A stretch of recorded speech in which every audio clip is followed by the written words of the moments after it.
Hello again. Welcome to week 2, chapter 2, visualizing your winning self. Visualization is a very powerful tool. For those of us who study guided imagery, visualization, imagination, you can call it whatever you want.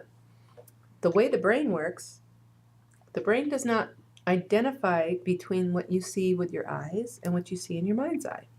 Visualization techniques have a huge amount of research around it, and it also is proven to make differences. Why? Because when you see something, it changes your brain structure and thus changes the way you think, feel, and behave. It's pretty simple, basic psychology theory, but when you use it to visualize yourself winning in your career, it's a very powerful thing. If you visualize yourself failing, you'll fail. If you visualize yourself winning, you'll win. And that's what we're going to be studying. We're going to be looking this week on discussing why building positive self-esteem is important in developing a successful career path. Your self-esteem and the way you view yourself directly affects how you behave and what you do and what you will achieve. So having positive self-talk, positive self-image, having a different view, a positive view of yourself is what makes a difference. I like to use Tiger Woods, one of the best golfers in the history of our world, and he will tell you he used to, when he was at the top of his game, go out to the green prior to the match or whatever he was doing, and he would visualize himself walk the green, and picture himself hitting the ball just the way he wanted it to go, just where it needed to go. And he programmed his brain before he started so that he was ready to win. He was in this optimal place, and that's what we're talking about. Identifying specific components of a success profile. We're going to develop what works for you, a success profile, and practice through exercises the approach and techniques necessary to develop a success profile. So we're going to talk about that. Okay, so the first part of this chapter is building positive self-esteem. It's talking about how do you do that. Now that's easier for some than others depending on our experiences.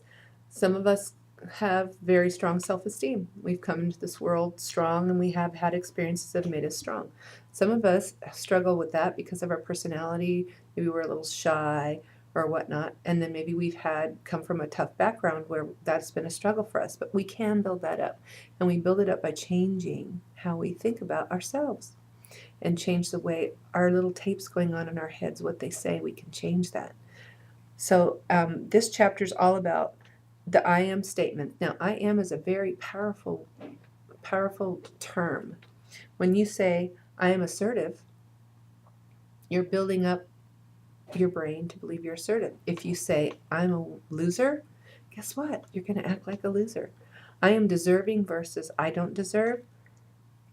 These are all I am statements, are very powerful. So I want you to think about, what are your I am statements? What do you say to yourself?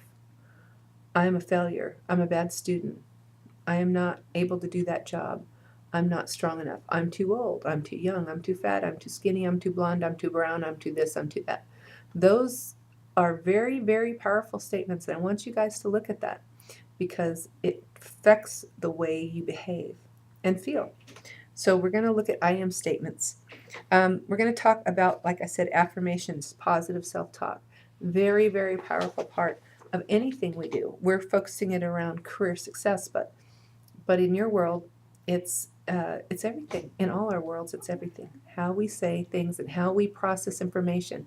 If something happens, do you say, this is life, or I am at fault?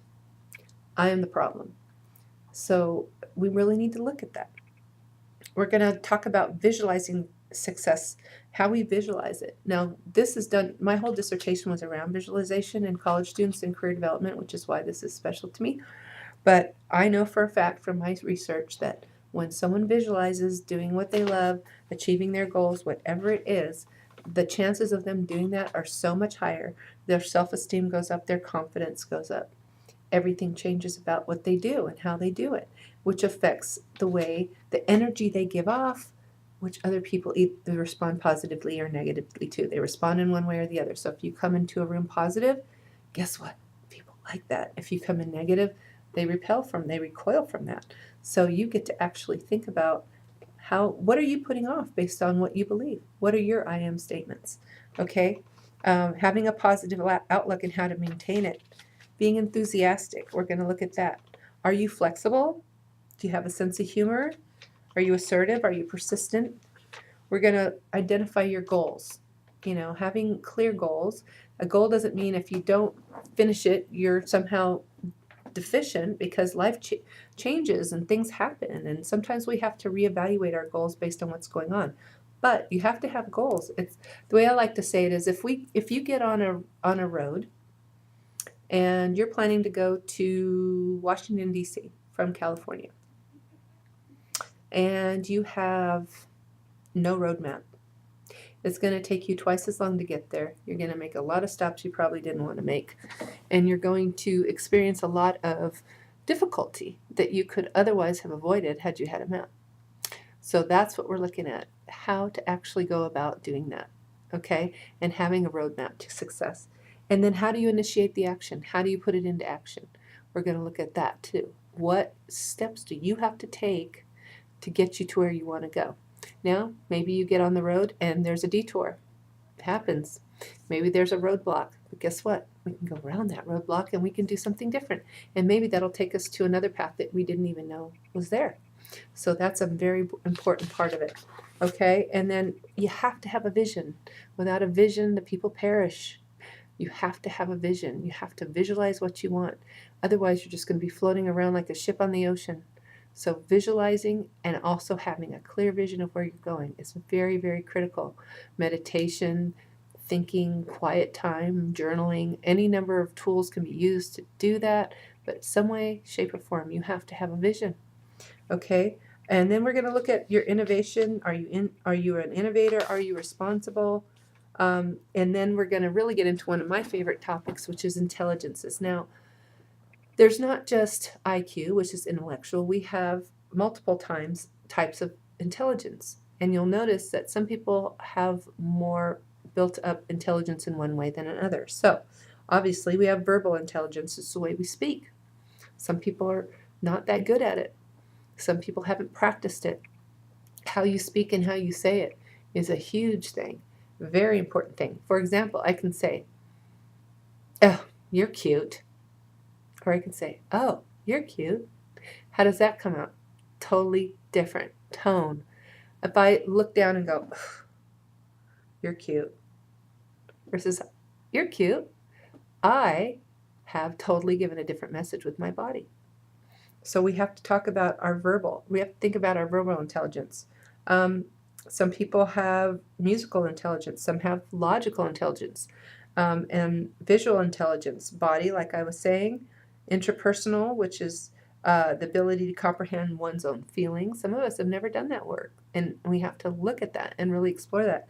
And interpersonal ability to inter versus intra. Inter involves the ability to comprehend others' feelings. So how good are you at that? And then naturalistic intelligence, and one that's not in the book that I think is very important is emotional intelligence. Oh no, it is right here, emotional intelligence. I take that back. It's the next one. Emotional intelligence is very important. I see this a lot in the work I do. You'll see a lot of people, especially professors, doctors, people, engineers, who are very, very high on the intellectual, but they lack social skills or emotional intelligence. So they don't know how to handle their emotions or how to talk to people very well because they're stuck in that part of their brain. So it's a healthy, rounded person has looked at all of these and built up different levels of it. And I think it's very important. So I want you to really consider that as you're going through it. And this isn't a judgmental thing. It's just about where am I strong and where am I weak and what can I work on? It's just that simple. Are you disciplined? Self-discipline is very important. And some of us, that comes naturally. We're naturally born into the world being organized and disciplined. And other people, it's harder. But that's okay. It's just something else to work on. Being self-reliant and career resilient. Now, that's really important. One thing I try and tell everybody is never stop learning and never stop changing. Because once we do that, we put ourselves in a box. And it's dangerous, in my opinion. If you only know how to do one thing, you can't transfer, and you haven't figured out how to transfer those skills into other things, then you're kind of pigeonholing yourself and you're not very career resilient on that. And then learning from role models. I really believe in going and talking to people who do what you want to do. They're full of information. Make an appointment, meet with somebody. That's the whole point of our interview process paper that you're doing, is to talk to somebody that is in the field that you're interested in and learning about it. And it's a really great way to experience someone else, to learn from and avoid the mistakes that they've probably already been through. So that's a really important thing to do. And then we have some more success stories that you can read, but I encourage you, this is a really fun chapter. So let's get on it, and I will see you in the discussions. Bye.